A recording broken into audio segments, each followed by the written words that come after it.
وضو سے پہلے بسم اللہ نہیں پڑھتا اس کا کوئی وضو نہیں ہے۔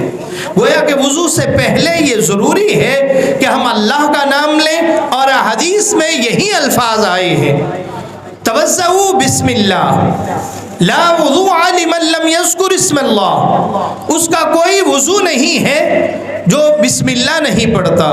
چونکہ احادیث میں یہ الفاظ اتنے ہی ہیں تو ہمیں بھی وضو کی ابتدا کرتے ہوئے، طہارت کرتے ہوئے بسم اللہ الرحمن الرحیم کی جگہ یہ الفاظ بسم اللہ ہی پڑھ لینے چاہیے، یہی بہترین عمل ہے۔ بسم اللہ پڑھنے کے بعد ہم اپنے ہاتھوں کو دھوئیں گے اور پھر کلی کریں گے اور ناک کے اندر پانی کو داخل کریں گے۔ صحیح بخاری کی روایت کہ اللہ کے نبی صلی اللہ علیہ وسلم ایک چلو لیتے، پانی کو بھرتے اور آدھا منہ میں داخل کر لیتے اور آدھا ناک میں چڑھا لیتے۔ یہ صحیح بخاری کا عمل، صحیح بخاری کی روایت اللہ کے نبی صلی اللہ علیہ وسلم کا عمل ہے۔ اگرچہ الگ الگ لینا بھی یہ صحیح حدیث سے ثابت ہے، لیکن یہ بہترین عمل وہ صحیح بخاری کی روایت، ایک ہی چلو بھریں، آدھا منہ میں داخل کر لیں، آدھا ناک پہ چڑھا لیں، اور ناک میں پانی چڑھاتے لیے بس یہ نہ کریں کہ بس رسماً ایسے کیا، بلکہ اس کے لیے خوبصورت جو طریقہ ہے وہ ناک کے بانسے تک اس کو چڑھائیں۔ یہ ہڈی ہے یہاں تک، اور یہ وہ جگہ ہے جس کے حوالے سے اللہ کے نبی صلی اللہ علیہ وسلم نے فرمایا کہ شیطان جو ہے یہاں رات بسر کرتا ہے۔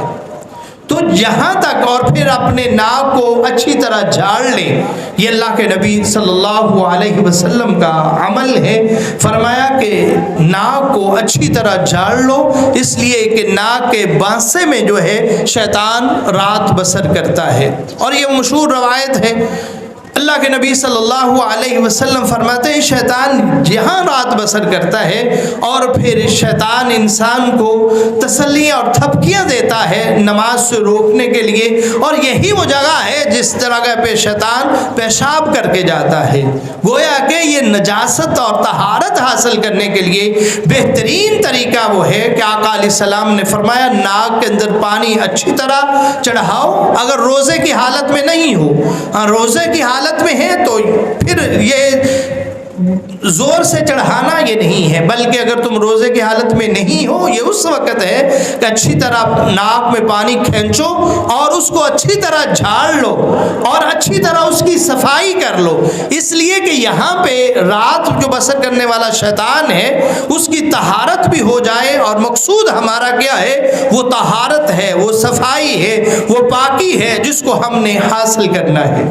گویا ہم نے ناک میں پانی چڑھایا اور کلی کی، اب اس کے بعد ہم نے چہرے کو دھونا ہے۔ چہرے کو دھوتے وقت ہم نے ایک عمل کرنا ہے، اور وہ ہے داڑھی کا خلال کرنا۔ اس کے حوالے سے جو صحیح روایت ہے، صحیح ابو داؤد کی روایت، اللہ کے نبی صلی اللہ علیہ وسلم یہ چلو لیتے، پانی بھرتے اور داڑھی کے نیچے سے پانی کو داخل کرتے۔ ہم تو ماشاءاللہ بعض دفعہ ہوتا ہے پانی لیتے ہیں کبھی ادھر سے کبھی ادھر سے، کبھی داڑھی کو نہ جانے پتہ نہیں کتنی بار ہم یہ عمل کرتے ہیں۔ اللہ کے نبی صلی اللہ علیہ وسلم کا بہترین عمل وہ یہ ہے کہ آقا علیہ السلام ایک چلو لیتے اور ایک ہی چلو لیتے اور چلو کو نیچے سے داخل کرتے، داڑھی سے نیچے سے داخل کرتے اور پھر اس کا خلال کرتے، انگلیوں کے ساتھ اس کا خلال کرتے۔ میں معذرت کے ساتھ وہ بھائی جو اس سنت سے محروم ہے، کیا اس کا وضو مکمل ہوگا؟ حدیث ہے اور عمل یہ ہے کہ آقا علیہ السلام داڑھی کا خلال کرتے، داڑھی کے اندر پانی کو داخل کرتے، اور ہم تصور کریں اگر ہم یہ سنت سے محروم ہیں تو ہمیں سوچنا چاہیے کہ ہم ایک بہت بڑی سنت سے محروم ہیں۔ اللہ تعالی ہمیں ہدایت نصیب فرمائے۔ وضو کو چہرے کو دھونے کے بعد اور خلال کرنے کے بعد ہم نے دونوں ہاتھوں کو کونیوں سمیت دھونا ہے، صحیح بخاری کی یہ روایت ہے، اور اس کے بعد پھر ہم نے سر کا مسح کرنا ہے، اور مسح کرنے کا طریقہ یہ ہے، قرآن نے بھی اس کا ذکر کیا ہے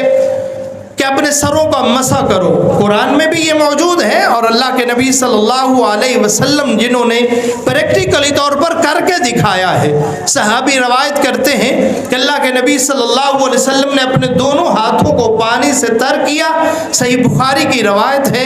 اور آقا علیہ السلام نے اپنے سر سے، یہ بالوں سے یہاں سے ابتدا کی اور انہی دونوں ہاتھوں کو یہاں گدی تک لے گئے، اور پھر یہاں سے واپس وہاں سے لے آئے جہاں سے اس کی ابتدا کی تھی۔ گویا کہ یہ سر کا مسح کرنے کا طریقہ ہے، اور اللہ کے نبی صلی اللہ علیہ وسلم نے یہ انگلیوں کو لیا اور اپنے کانوں میں داخل کیا، اور کانوں کو داخل کرتے ہوئے کانوں کے سارے سوراخوں کے اوپر اس طرح گھمایا۔ یہ طریقہ ہے وضو کا، اور طہارت جو کان ہے، کانوں کی طہارت کا بہترین طریقہ جو اللہ کے نبی صلی اللہ علیہ وسلم نے، اور فرمایا کہ پھر آقا علیہ السلام نے یہ انگوٹھا کانوں کی پچھلی سائڈ پہ اس طرح اس کو گھمایا۔ یہ خوبصورت طریقہ ہے طہارت کا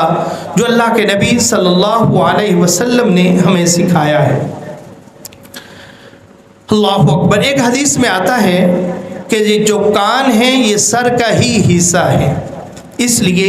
یہ کانوں کا مسح کرنا اور کانوں کو اس کے اندر اس کا خلال کرنا، اس طرح ابہام کے ساتھ یعنی انگوٹھے کے ساتھ اس کا مسح کرنا، یہ بھی وضو کی زینت ہے اور طہارت کا ایک حصہ ہے۔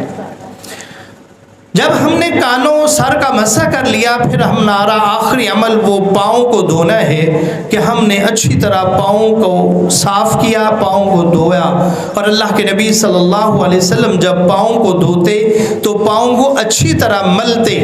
اور اپنی چھوٹی انگلی کے ساتھ پاؤں کی انگلیوں کا خلال بھی کرتے، اور یہی وہ عمل ہے کہ بعض دفعہ انسان جلدی میں وضو کرتا ہے تو اکثر طور پر ایڑیاں جو ہیں وہ خشک رہ جاتی ہیں، اسی لیے اللہ کے نبی صلی اللہ علیہ وسلم کا فرمان ایڑیوں کے حوالے سے ہے، اور صحیح بخاری کی روایت ہے اللہ کے نبی صلی اللہ علیہ وسلم نے فرمایا ویل للعقاب من النار، ایڑیوں کے لیے جہنم ہے، ایڑیوں کے لیے آگ ہے۔ اور اس کا سبب کیا ہے کہ انسان جب وضو کرتا ہے تو اس کی ایڑیاں خشک رہ جاتی ہیں۔ اللہ کے نبی صلی اللہ علیہ وسلم نے ایک صحابی کو دیکھا، وضو کیا، اور ان کی جگہ تھوڑی سی ایک ناخن کے برابر ایک جگہ تھی جو خشک رہ گئی، تو آقا علیہ السلام نے فرمایا کہ جاؤ دوبارہ وضو کر کے آؤ۔ ہماری عادت تو یہ ہے نا، ہم کسی کو بتائیں نا کہ یار دیکھو تمہارا نا یہ یہاں سے جگہ خشک ہے، ہم اسی طرح مان لیتے ہیں ٹھیک ہے جی، یا ہم وہ کہتے جو ہو گیا وضو۔ نہیں، اللہ کے نبی صلی اللہ علیہ وسلم کا فرمان، اور یہ دلیل اس بات کی ہے کہ اگر کوئی حصہ خشک رہ گیا ہے، چہرے کا حصہ ہے یا کونیاں ہیں، بعض دفعہ کونیاں خشک رہ جاتی ہیں یا ایڑیاں خشک رہ جاتی ہیں، تو اس کے لیے ضروری ہے اللہ کے نبی صلی اللہ علیہ وسلم کے اس فرمان کے مطابق اس کو چاہیے کہ وہ دوبارہ وضو کر کے آئے، اور دوبارہ پھر وہ شروع سے وضو کرے، یہ اس کے لیے ضروری ہے۔ اور بالخصوص ایڑیوں کے حوالے سے فرمایا کہ ویل للعقاب من النار، یہ جہنم کا حصہ ہے۔ گویا کہ اس قدر اہمیت ہے وضو کو اور اچھی طرح وضو کرنے کی، جس طرح یہ ضروری ہے ایسے ہی اس کی فضیلت ہے، اس کی شان اور اس کی عظمت، اور صاحب وضو جو ہے، جو وضو کرنے والا ہے، اگر اچھی طرح وضو کرتا ہے تو اللہ کے نبی صلی اللہ علیہ وسلم نے فرمایا من توضع فاحسن الوضوء، جس نے وضو کیا اور اچھی طرح وضو کیا، ثم قال اشهد ان لا اله الا الله وحده لا شريك له واشهد ان محمدا عبده ورسوله، یہ کلمات اپنی زبان سے دہرائے تو حدیث کے الفاظ ہیں، اللہ کے نبی صلی اللہ علیہ وسلم فرماتے ہیں الا فتحت له ابواب الجنة ثمانیہ، کہ اللہ رب العزت اس کے لیے جنت کے 8 دروازوں کو کھول دیں گے کہ تم طہارت حاصل کر کے آئے ہو، تم پاک ہو کے آئے ہو، تم سنت کے مطابق وضو کر کے آئے ہو، تم نے وضو کیا ہے۔ آپ اندازہ لگائیں ابھی اس نے عبادت شروع نہیں کی، جس عبادت کے لیے یہ وضو وضو طہارت کو حاصل کر رہا ہے، ابھی اس نے وضو مکمل کیا ہے، تو اللہ رب العزت اس وضو کرنے والے کی قدر اس قدر کرتے ہیں، اللہ کے نبی صلی اللہ علیہ وسلم فرماتے ہیں کہ اس کے لیے جنت کے 8 دروازوں کو کھول دیا جاتا ہے۔ اور یہ بھی حدیث سے الفاظ ملتے ہیں کہ یہ کہتا ہے اللہم اجعلنی من التوابین واجعلنی من المتطہرین، کہ اللہ میرا شمار ان لوگوں میں سے کرو کہ جو توبہ کرنے والے ہیں اور جو طہارت کو حاصل کرنے والے ہیں۔